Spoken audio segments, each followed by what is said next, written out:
شان نن څنګه ما خواته راغلې؟ مخکې خو ما څخه نه راتلې. اوس دې م خواته نه راتلمه، خو ملګری مې زړه مې در باندې خوږي. هغه څنګه؟ زه پوه نه شلم. خبر شویم چې اقتصادي مشکلات لري، که غواړې چې مشکلات دې حل شي نو موږ سره لار یوه که د پیسو د ګټلو په خوند به پوه شي. نن شپه موږ یو پلان لرو او په یو کور کې ډېرې پیسې دي چې دا پیسې موږ لاسته راوړو نو موږ به میلیونران شو. سوچ مه کوه، راځه چې ځو. ښه نو دا خبره ده، واخله دا انرژي خو وڅکه. انرژي؟ نه انرژي خو نه څکمه، تا ته خو معلومه ده ډاکټر پاریز کړی یم ځکه چې د معدې تکلیف لرم. ښه انرژي نه څکې نو بیا داسې یو کار وکړو چې نن شپه زما میلمه شه، ښه وریژې او ښه د پسه کړۍ به در باندې وهم.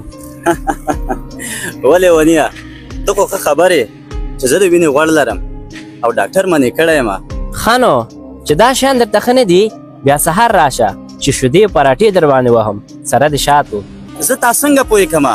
زه ډاکټر دې نه منې کړی یم ځکه چې زه شکر لرم. ښه نو یو عادي ډاکټر چې له دې شیانو نه ته منې کړی د هغه منې او الله جل جلاله چې تا ته ویلي حرام مه خوره او د هغه نه منې. الله جل جلاله فرمایلي چې زه خپل حق بخم خو د بنده حق هېڅکله هم نه بخم. مننه چې زما سر دې خلاص کړه. هلکانو راځئ.